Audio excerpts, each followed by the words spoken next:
여러분은 외로워서 시작한 인연이 결국 내 마음을 더 외롭게 만든 적이 있지 않으신가요? 사람은 누구나 혼자 있을 때 두렵습니다. 식탁의 빈자리가, 저녁의 정적이, 문득 내 삶이 텅 빈 듯 느껴질 때가 있지요.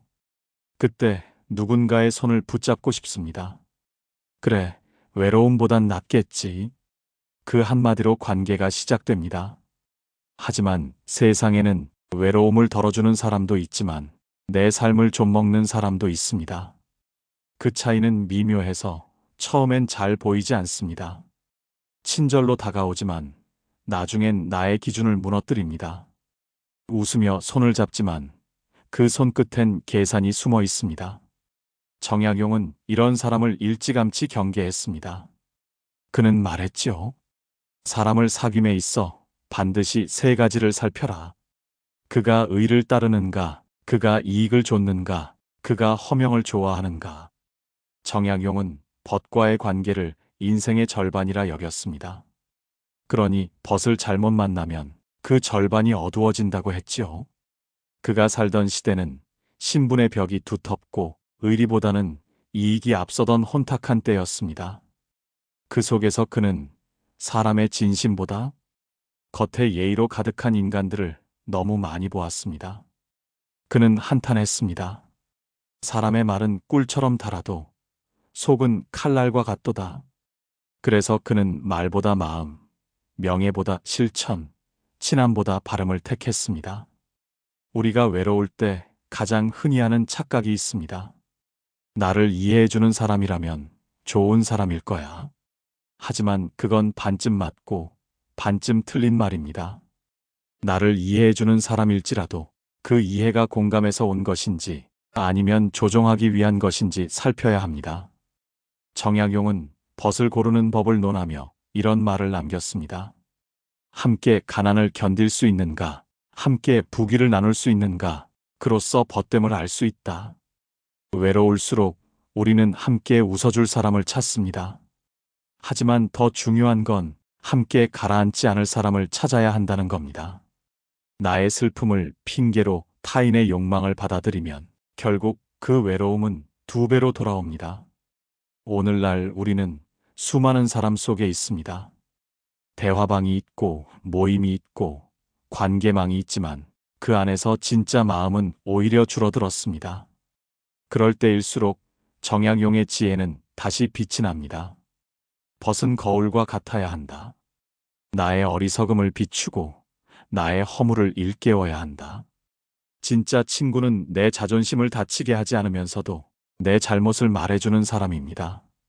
그는 나를 이용하지 않고 나를 바로 세워줍니다. 그런 사람은 많지 않지만 한 명이라도 그런 인연이 있다면 그 사람 곁을 오래 지켜야 합니다. 외로워서 아무나 만나면 그 만남이 내 마음의 중심을 흔듭니다. 사람은 비슷한 파동을 가진 사람을 부릅니다. 불안하면 불안한 사람이, 허영스러우면 허영스러운 사람이, 결핍을 메꾸려 하면 결핍을 이용하려는 사람이 다가옵니다. 외로움을 견디는 법은 관계를 넓히는 것이 아니라 나의 마음을 단단히 세우는 데 있습니다. 정약용이 그토록 인간을 연구했던 이유도 결국 자기 자신을 지키기 위함이었습니다. 그는 이렇게 썼습니다. 벗을 탓하기 전에 먼저 내 마음을 바르게 하라. 외로워도 괜찮습니다. 그 고요 속에서 비로소 나를 지키는 힘이 자랍니다. 그 힘이 있을 때 비로소 좋은 인연을 알아보게 됩니다. 외로움은 단순히 사람이 없어서 생기지 않습니다. 사람이 곁에 있어도 내 마음이 닿지 않으면 여전히 외롭습니다. 그렇다면 왜 우리는 아무나라도 괜찮다고 스스로를 설득할까요? 그건 외로움이 때로 인정받고 싶은 욕망으로 바뀌기 때문입니다. 심리학에서는 이렇게 말합니다. 사람은 고립보다 무시를 더 두려워한다. 그래서 우리는 사랑받고 있다는 느낌이 아니라 누군가 나를 보고 있다는 느낌만으로도 안도감을 얻습니다. 그 순간 마음은 현실을 착각합니다. 이 사람이라면 괜찮겠지. 이 관계가 내 상처를 덮어주겠지. 하지만 그것은 약에 취한 것처럼 잠시뿐입니다. 정약용은 이런 인간의 심리를 일찍이 꿰뚫었습니다. 그는 군자의 사귐은 담담하고 소인의 사귐은 달콤하다는 공자의 말을 자주 인용했지요. 처음엔 담담한 관계가 심심하고 정없는 것처럼 보이지만 결국 그 담백함이 오래갑니다. 반대로 달콤한 관계는 처음엔 위로 같지만 그 속엔 기대와 조건이 얽혀 있습니다. 그래서 달콤한 말 뒤에는 늘 무거운 계산이 숨어 있습니다. 정약용의 편지 중 이런 구절이 있습니다. 남의 말에 자주 웃는 자는 마음속의 불안을 감추려 합니다. 우리는 종종 웃음으로 관계를 붙들려 하지만 그 웃음이 진심이 아니라면 오래가지 못합니다. 결국 남는 건 외로움보다 더 깊은 공허입니다. 외로움은 괴롭지만 그 속에는 자신을 돌아볼 기회가 있습니다.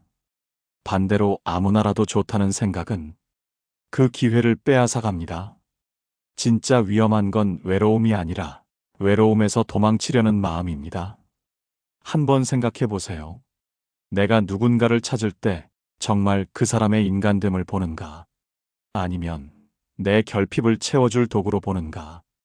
이 구분이 무너지면 관계는 금세 왜곡됩니다. 상대가 나를 이용해도 눈치채지 못하고 심지어 그것을 사랑으로 착각합니다. 정약용은 제자들에게 자주 이렇게 가르쳤습니다. 사람을 볼 때 먼저 그가 무엇을 탐하는지 살피라. 탐욕이 중심인 사람은 결국 그 욕망의 방향으로 관계를 끌고 갑니다. 처음엔 함께 웃고 울지만 결국 남는 건 누가 더 이익을 보았는가입니다. 오늘날에도 그런 관계는 흔합니다. 가까운 친구라 믿었는데 결국 계산서가 갈라질 때 진심이 드러납니다. 직장에서도, 가족 안에서도, 심지어 종교나 봉사 모임에서도 이익과 인정욕이 스며들면 관계는 병듭니다. 외로움은 사실 우리 마음이 쉬어야 한다는 신호입니다. 그러니 외롭다고 해서 서둘러 누군가를 붙잡지 말아야 합니다. 그 마음의 공백은 곧 내 인생의 공간이기도 하니까요. 그 공간을 아무나로 채우면 나의 중심이 사라집니다. 정약용은 이런 말을 남겼습니다. 사람은 마음을 밝히면 세상을 얻고 마음을 잃으면 세상 속에서도 길을 잃는다. 외로움을 견디는 건 마음을 밝히는 일입니다.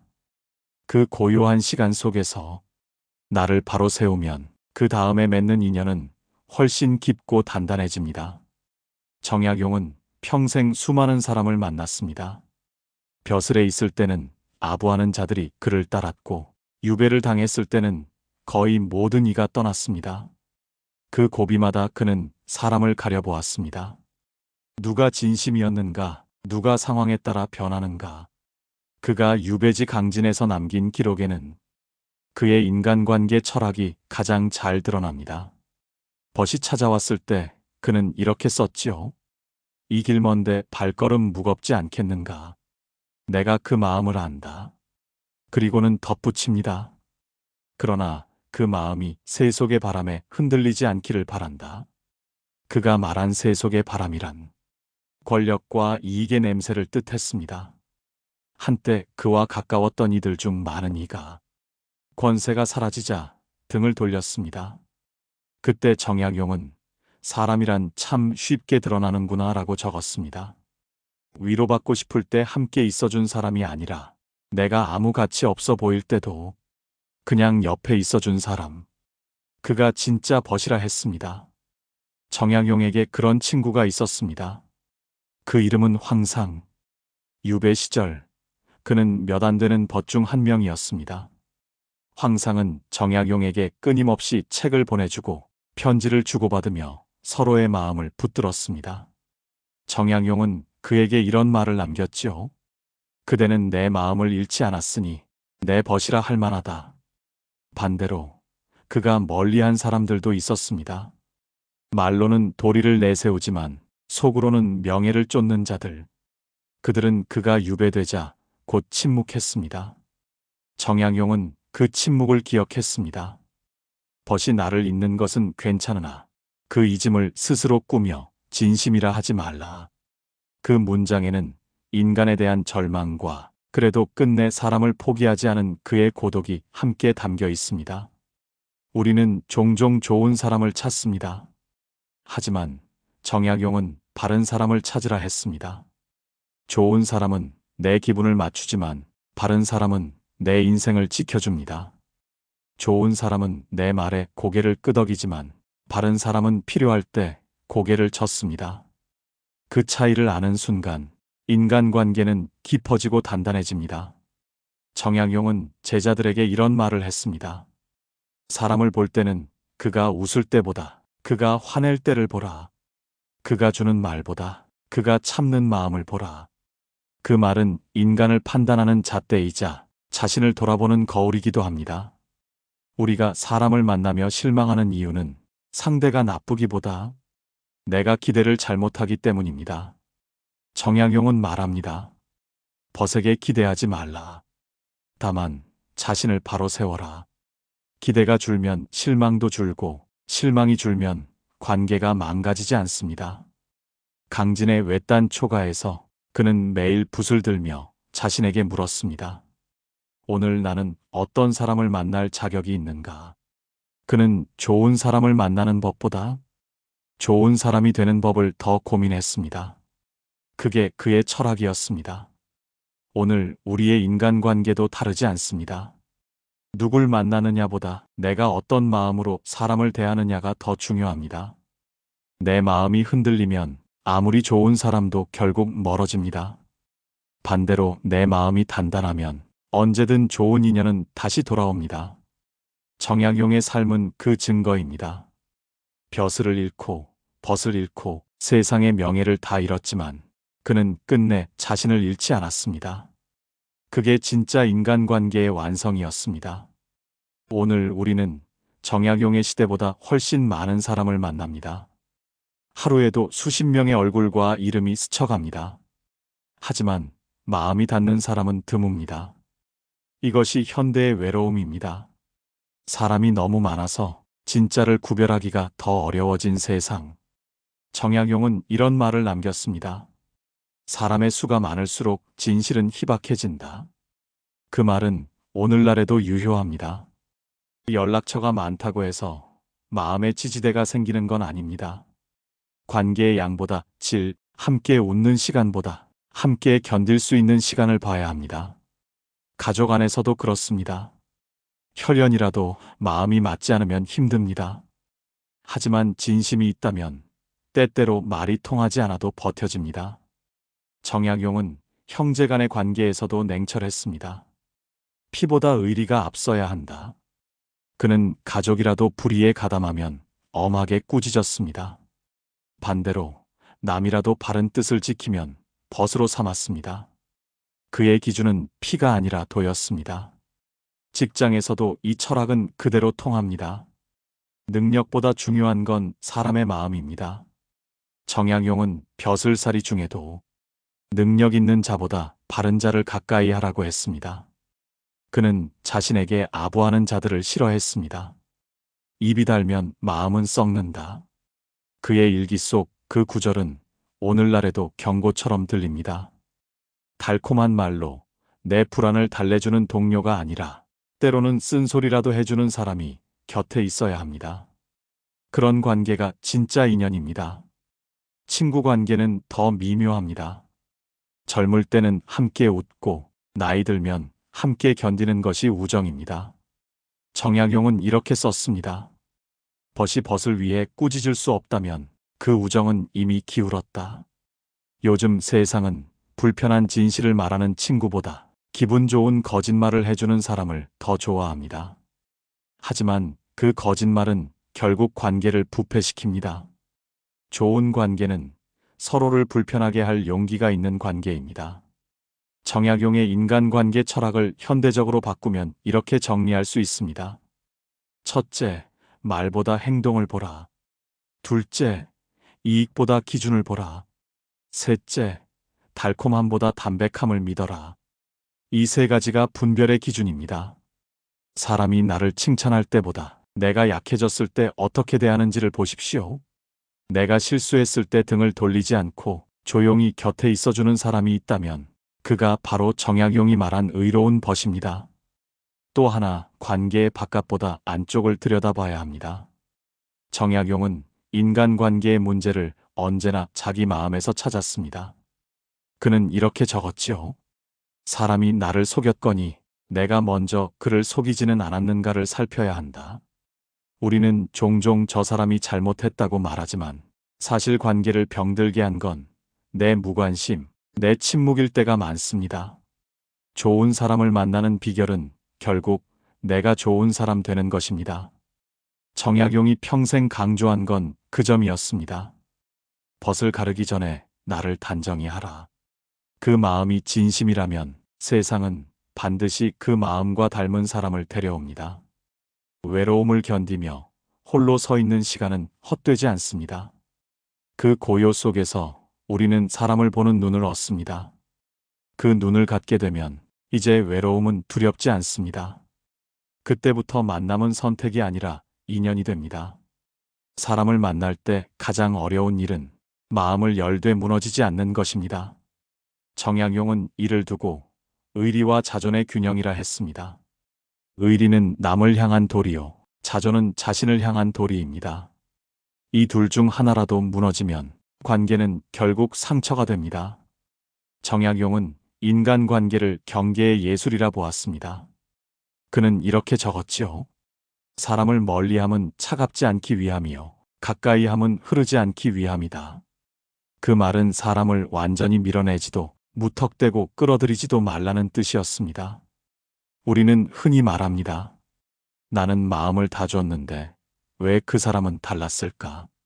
하지만 마음을 다 주는 것이 꼭 옳은 건 아닙니다.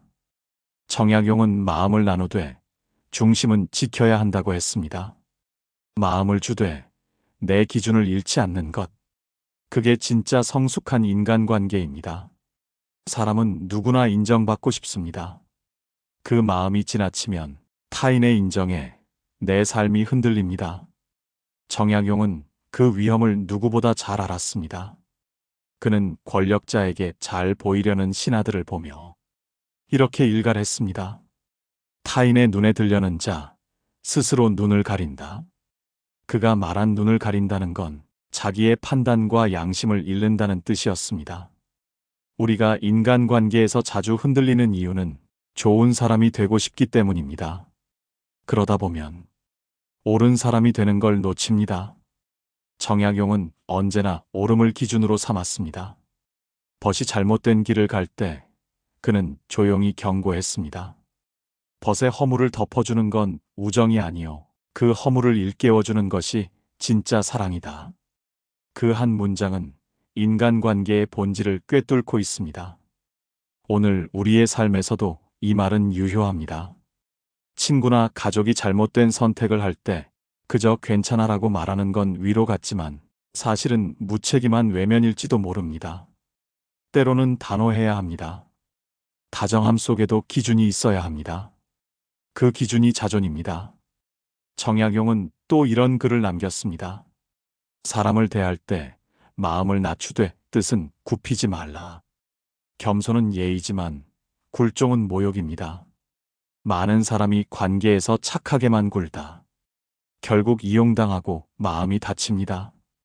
착함은 미덕이지만 그 착함이 자기 부정으로 이어지면 미련이 됩니다. 따뜻하되 흔들리지 말고 자상하되 휘둘리지 말아야 합니다. 그게 정약용이 말한 인간관계의 바른 자세였습니다. 그는 유배지에서 홀로 수많은 책을 쓰며 자신을 다독였습니다. 벗이 나를 외면해도 나는 나를 버리지 않으리라. 그 다짐이 있었기에 그는 고독 속에서도 무너지지 않았습니다. 오늘 우리도 그 마음을 배워야 합니다.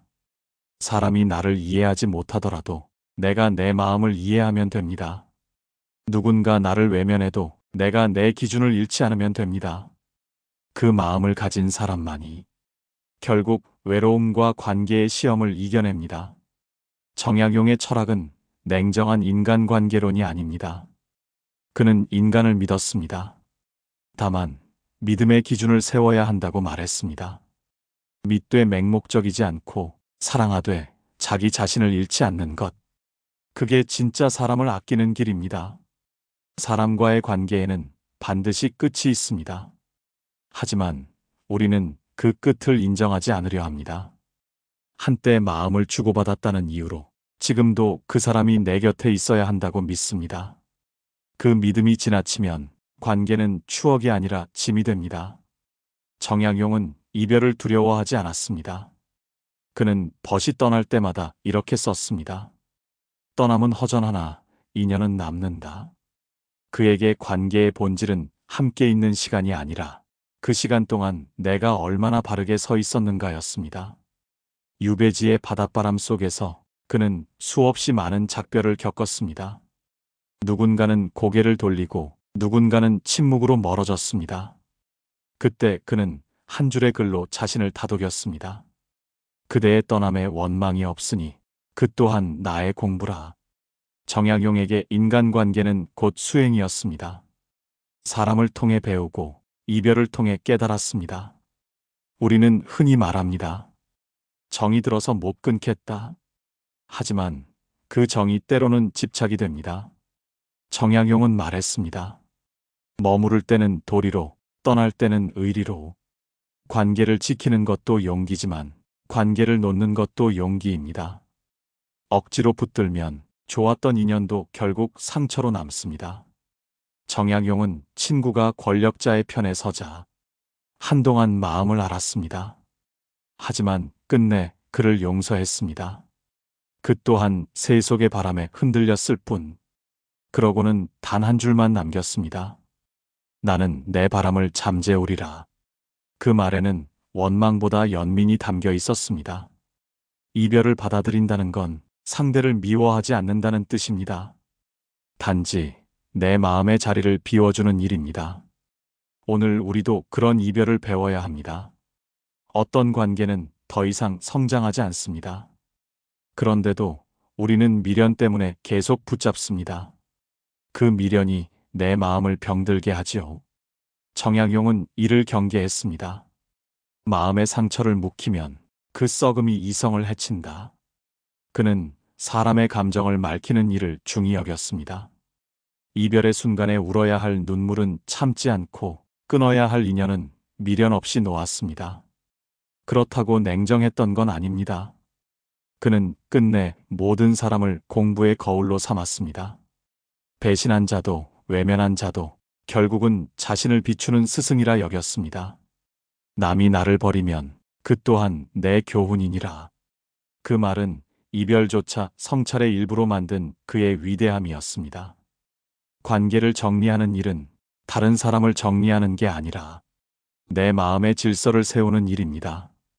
누군가를 미워하지 않고 떠나보내는 마음, 그게 진짜 자유입니다. 외로움이 찾아올 때 우리는 다시 누군가를 붙잡고 싶어집니다. 하지만 정약용의 철학은 다르게 말합니다. 빈 마음을 두려워 말라. 그 빈 곳에 도가 자란다. 사람이 떠난 자리, 그곳이 곧 내 성찰의 공간입니다. 외로움이란 사람이 떠나서 생기는 게 아닙니다. 내 안의 중심이 흔들릴 때 비로소 그 빈자리가 두려움이 됩니다. 정약용은 평생 외로움 속에 살았습니다. 벼슬을 잃고 벗을 잃고 세상이 자신을 잊었다고 느낄 때도 많았습니다. 그러나 그는 그 고독을 미워하지 않았습니다. 그는 그 안에서 도를 보았습니다. 고독은 내 마음의 주인이 되는 공부다. 그 한 문장이 그의 삶을 지탱했습니다. 그에게 외로움은 저주가 아니라 연단이었습니다. 사람이 사라진 자리에서 그는 책과 생각을 벗삼았고 그 속에서 진짜 자신을 만났습니다. 그 결과 그는 세상을 원망하지 않았습니다. 세상은 변해도 사람은 떠나도 나의 마음이 나를 버리지 않으면 된다는 걸 알았기 때문입니다. 오늘 우리의 인간관계도 다르지 않습니다. 사람이 나를 이해하지 못해도 괜찮습니다. 그들이 내 곁을 떠나도 괜찮습니다. 중요한 건 내가 내 마음을 이해하고 내 곁을 떠나지 않는 것입니다. 정약용은 이렇게 말했습니다. 벗을 얻는 법은 멀리서 찾지 말라. 먼저 내 마음을 닦으면 그 마음과 닮은 벗이 오리라. 외로움을 견디며 마음을 닦는 그 시간은 결국 좋은 인연을 부르는 시간입니다. 진짜 인연은 서두르지 않아도 옵니다. 내가 준비되면 그 사람은 자연히 다가옵니다. 우리는 종종 사람을 잘 만나야 한다고 말합니다. 하지만 정약용은 그보다 앞서 사람이 되어야 한다고 했습니다. 바른 마음, 진심 있는 말, 흔들리지 않는 기준. 그 세 가지를 지니면 외로움은 적이 아니라 스승이 됩니다. 외로움을 두려워하지 마십시오. 그건 내면이 자라는 신호입니다. 그 시간 속에서 우리는 타인을 향한 집착 대신 자신을 향한 연민을 배웁니다. 그 연민이 자라면 비로소 타인을 바르게 사랑할 수 있습니다. 정약용은 생의 끝자락에서 이렇게 적었습니다. 사람의 인연은 물결과 같아 가까이 오면 반짝이고 멀어지면 고요하나 그 모두가 내 삶의 한 빛이라. 그는 떠난 사람을 원망하지 않았습니다. 만남과 이별 모두가 도의 과정이라 믿었습니다. 이제 우리에게 필요한 건 외로움을 견디는 용기, 그리고 바른 인연을 기다릴 인내입니다. 아무나 만나지 않아도 됩니다. 진짜 인연은 서두르지 않아도 조용히 내 마음이 익어갈 때 찾아옵니다. 그러니 오늘 잠시 혼자여도 괜찮습니다. 그 고요 속에서 나를 지키십시오. 내 마음이 단단해질수록 좋은 사람은 반드시 내 곁에 머물게 됩니다. 그리고 언젠가 그 인연이 찾아왔을 때 이렇게 미소 지을 수 있을 겁니다. 이 사람은 내가 외로움을 견딘 덕에 만난 사람이구나. 이것이 정약용이 남긴 마지막 철학의 숨결입니다. 외로움 속에서 자신을 잃지 않는 자, 그 사람만이 진짜 인연을 얻는다. 당신의 외로움이 언젠가 당신을 더 깊은 사람으로 만들어줄 것입니다. 그게 정약용의 지혜이며 우리 모두가 배워야 할 인간의 길입니다. 감사합니다. 깨달음의 광장이었습니다.